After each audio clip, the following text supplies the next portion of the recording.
अस्सलाम वालेकुम, आप देख रहे हैं GNN। मैं हूं उस्मान अहमद। मैं हूं हुदा शाह। बुलेटिन में हमारे साथ देंगी हफ्सा आसिफ। सबसे पहले आपको बताएं कि पाकिस्तान और आज़रबाईजान के ताल्लुकात नई बुलंदियों पर $2 अरब सरमायाकारी के माहिदों पर इत्तफाक हो गया। ऑयल और गैस के शोबों में दो तरफा ताउन के समझौते माहिदों पर अप्रैल में इस्लामाबाद में दस्तखत होंगे।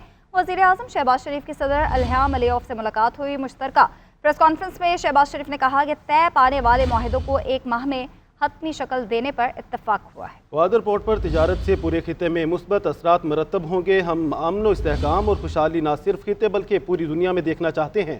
वज़ीर आज़म शहबाज शरीफ की सदारती महल आमद गार्ड ऑफ ऑनर पेश किया गया। वज़ीर आज़म शहबाज शरीफ ने नगोर्नो काराबाग की जंग के हीरोज और शोहदा की यादगार फतह का दौरा किया। वज़ीर आज़म का दौरा आज़रबाईजान, गैस और तेल समेत अहम मुआहदे, दोनों ममालिक तजारती दिफाई ताउन और तजारती हुजूम $2 अरब तक बढ़ाने पर मुत्तफिक। दारुल हुकूमत बाकू में पाक आज़रबाईजान बिजनेस फोरम से खिताब करते हुए वज़ीर आज़म शहबाज शरीफ का कहना था कि तजारती और दिफाई ताल्लुकात को फ़रोग देंगे, जबकि नॉर्थ साउथ राहदारी मुस्तकबिल में गेम चेंजर साबित होगी। $2 अरब की सरमायाकारी के मुआहदों को एक माह में हतमी शक्ल देने पर इत्तेफाक हुआ। इससे पहले वज़ीर आज़म शहबाज शरीफ और आज़री सदर इल्हाम अलियौफ के दरमियान मुज़ाकरात हुए, जिसके बाद वफूद की सतह पर बातचीत हुई। दोनों मालिक के दरमियान मुतअद्दिद मुआहिदों और मफाहमती याददाश्तों पर दस्तखत हुए। आज़रबाईजान के शहर नज़्सिवान और लाहौर के दरमियान सकाफती ताउन की मफाहमती याददाश्त पर भी दस्तखत किए गए। इससे कबल सदारती महल पहुंचने पर वज़ीर आज़म का पुरतपाक इस्तकबाल किया गया और गार्ड ऑफ ऑनर पेश किया गया। गार्ड ऑफ ऑनर के दौरान बर्फबारी भी जारी रही। वज़ीर आज़म ने काराबाग जंग के हीरोज को खिराज अकीदत पेश करने के लिए बाकू में यादगार का दौरा किया और फूल रखे। पाकिस्तान और IMF के दरमियान $1.5 अरब की क्लाइमेट फाइनेंसिंग के लिए मुज़ाकरात हुए। ग्रीन बजटिंग की टैगिंग, ट्रैकिंग और मॉनिटरिंग पर मुज़ाकरात का पहला दौर मुकम्मल। ज़राए के मुताबिक वफ्द को वफाकी और सूबाई हुकाम ने अब तक होने वाले इक़दामात पर ब्रीफिंग दी। IMF तकनीकी मिशन की सूबों को वफाकी इक़दामात पर अमल करने की हिदायत। IMF वफ्द 4 रोज़ा मुज़ाकरात में क्लाइमेट फाइनेंसिंग पर तजावीज़ देगा। वज़ीर ख़जाना मोहम्मद औरंगज़ेब का कहना है कि हुकूमत कारोबार चलाने के हवाले से निजी शोबे को पॉलिसियाँ देगी। निजकारी का अमल और मालियाती इंतज़ाम की बेहतरी होना ज़रूरी है। पाकिस्तान का चैलेंज इनफरादी नोयत का नहीं है, उभरती हुई दीगर मईशतों को भी ये चैलेंजेस दरपेश हैं। पाकिस्तान में मैक्रो इकनॉमिक इस्तेहकाम में इजाफा हुआ, अफराते ज़र और शरह सूद में कमी हुई। FBR को मुकम्मल डिजिटलाइज कर रहे हैं। किया है in the context of emerging markets where people are looking at AI and digital assets more broadly than how we are looking at here. Regulation जो है वो सेंट्रल बैंक का मामला है, लेकिन फ्रॉम माई पर्सपेक्टिव इसको हमें ओपन माइंड के साथ देखना चाहिए। तकरीबन $1 ट्रिलियन का लॉस है मेरे भाई, $1 ट्रिलियन का लॉस है। इसलिए it's not a question of profitable और अनप्रॉफिटेबल। जो एक्टिविटी प्राइवेट सेक्टर में हो सकती है उसको प्राइवेट सेक्टर में होना चाहिए। इसीलिए हमने जो कैबिनेट कमेटी ऑन SOEs है उसमें ये रिकमेंडेशन थी कि जो इंश्योरेंस कंपनीज भी हैं वो तो प्रॉफिटेबल है ना मेरे भाई, लेकिन अगर सारी इंश्योरेंस जो सेक्टर है वो प्राइवेट सेक्टर में चल सकता है तो हम उसको पब्लिक सेक्टर में क्यों करें। Reforming the SOEs and moving forward with the privatization agenda is the right thing to do for our country. क्या बानी PTI ने 9 मई के वाक़यात की मज़म्मत की। मिलिट्री ट्रायल केस में जस्टिस हसन अजहर रिजवी का सवाल। बानी PTI के वकील ने जवाब दिया। इन्होंने कहा कि जो 9 मई के जिम्मेदार है उन्हें सजा दी जाए। इनकी मुतफर्रिक दरख्वास्त अदालती रिकॉर्ड का हिस्सा है। 9 मई की मज़म्मत अपनी तहरीरी मारूज़ात की है। मज़म्मत का ये मतलब नहीं कि वो सरकारी मौक़िफ़ तस्लीम करते हैं। जस्टिस जमाल मंदोखेल ने रिमार्क्स दिए कि GHQ पर हमला हो तो क्या आर्टिकल 245 के नोटिफिकेशन का इंतजार किया जाएगा। आर्टिकल 245 वाली दलील मान ले तो फौज अपने इदारों का दिफा कैसे करेगी। आर्मी एक्ट बनाने का मकसद क्या था, ये समझ आ जाए तो आधा मसला हल हो जाएगा। जजेस तबादलों और सीनियरिटी मामलात पर इख्तलाफात। जुडिशल कमीशन के रुकन एडवोकेट अख्तर हुसैन मुस्ताफ़ी हो गए। Chairman judicial council justice Yahya Afridi को इस्तीफा अर्साल कर दिया। लिखा हालिया अदालती तकर्रियों से मुतालिक तनाज़ात पर मज़ीद काम जारी नहीं रख सकता। उधर पाकिस्तान बार काउंसिल का इजलास बुध के रोज़ तलब। अख्तर हुसैन की जगह एहसन हुन को नामजद किए जाने का इम्कान। आला अदलिया में जजिस की तकर्रियां। पाकिस्तान बार काउंसिल के नुमाइंदा advocate Akhtar Hussain judicial commission of Pakistan की रुकनियत से मुस्तफ़ी। اختر حسین نے جوڈیشل کمیشن آف پاکستان کے چیئرمین چیف جسٹس یحییٰ افریدی کے نام لکھے خط میں کہا ہے کہ پاکستان بار کونسل نے مجھے آئین پاکستان کے تحت 3 مرتبہ جوڈیشل کمیشن آف پاکستان کا رکن نامزد کیا. میں اپنی ذمہ داریاں اپنی بہترین صلاحیتوں کے مطابق انجام دیتا رہا. حالیہ عدالتی تقرریوں سے متعلق تنازعات کی بنا پر میں مزید کام جاری نہیں رکھ سکتا. میں جوڈیشل کمیشن آف پاکستان کی رکنیت سے مستعفی ہوتا ہوں. ادھر اختر حسین کے مستعفی ہونے کے بعد پاکستان بار کونسل نے جوڈیشل کمیشن میں نیا نمائندہ مقرر کرنے کے لیے اجلاس بدھ کو بلا لیا. ذرائع کے مطابق اجلاس میں جوڈیشل کونسل میں نئے نمائندے کی تقرری پر مشاورت ہوگی. ذرائع کا کہنا ہے کہ سینئر وکیل ایسن بھون کو جوڈیشل کمیشن میں نمائندہ مقرر کیا جا سکتا ہے. دوسری طرف اسلام آباد ہائی کورٹ بار ایسوسی ایشن نے ججز کے ٹرانسفر اور تعیناتیوں سے متعلق سپریم کورٹ میں دائر درخواست کی تائید کر دی. اعلامیہ میں ججز کی ٹرانسفر آرڈر واپس لینے اور عدلیہ کی آزادی بحال کرنے کا مطالبہ کیا گیا ہے.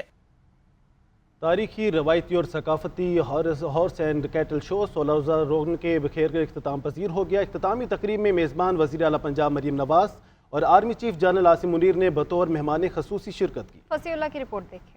3 دہائیوں بعد سجنے والے ہارس اینڈ کیٹل شو کی اختتامی تقریب فورٹس اسٹیڈیم لاہور میں منعقد ہوئی. میزبان وزیر اعلیٰ پنجاب مریم نواز اور army chief general Asim Munir بطور مہمان خصوصی شریک ہوئے. نامور گلوکار راحت فتح علی خان نے سروں کے جادو سے شرکاء کو خوب محظوظ کیا. نیزہ بازی، کبڈی، جانوروں کی نمائش سمیت پنجابی رقص کا بھی شاندار مظاہرہ کیا گیا. رینجرز کی مشل بردار پریڈ نے تقریب کو 4 چاند لگا دیے. گلوکار عارف لوہار کی دل فریب اور منفرد پرفارمنس نے بھی خوب ماحول گرمایا. 16 روز جاری رہنے والے ہارس اینڈ کیٹل شو کی 20 تقریبات میں 13 غیر ملکی ٹیموں کے کھلاڑی شریک ہوئے. پہلی بار شندور سٹائل پولو کے مقابلے بھی شو کی زینت بنے. فصیح اللہ، GNN لاہور. چیمپئنز ٹرافی کے موقع پر پاکستان کے خلاف بھارتی میڈیا کا جھوٹا پروپیگنڈا بے نقاب ہو گیا ہے. انڈین میڈیا نے ایونٹ کے دوران تھریٹ الرٹ جاری ہونے کی جھوٹی خبر چلائی تھی.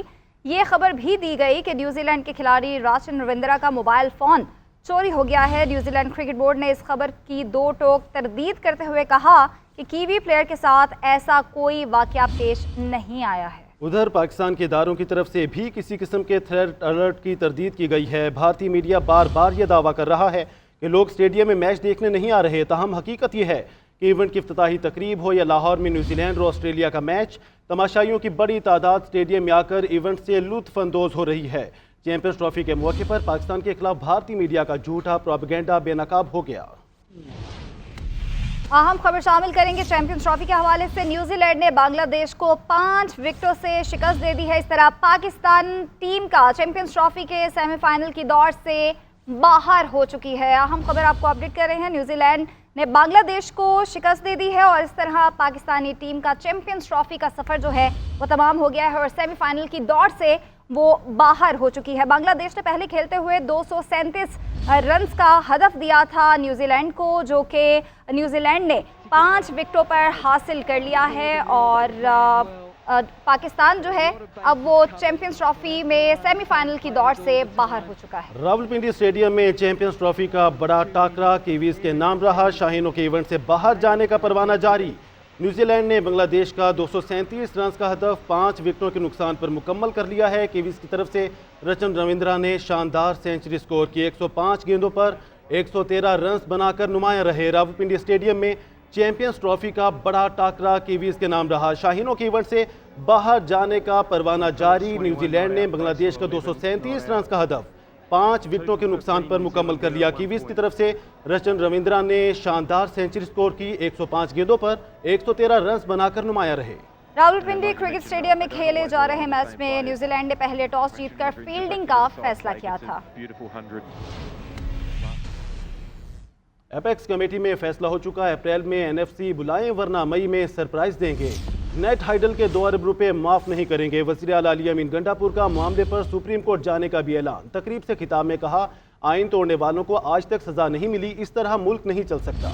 علی امین گنڈاپور کا سیاسی مخالفین کو مناظرے کا چیلنج. کہا پنجاب میں جو کام ہو رہا ہے وہ ایک بارش میں ہی پتہ چل گیا. ہماری حکومت کی کارکردگی کی سالانہ رپورٹ شائع ہو چکی ہے. سب اس رپورٹ کے اعداد و شمار کا جائزہ لیں. جھوٹ سچ خود دیکھیں.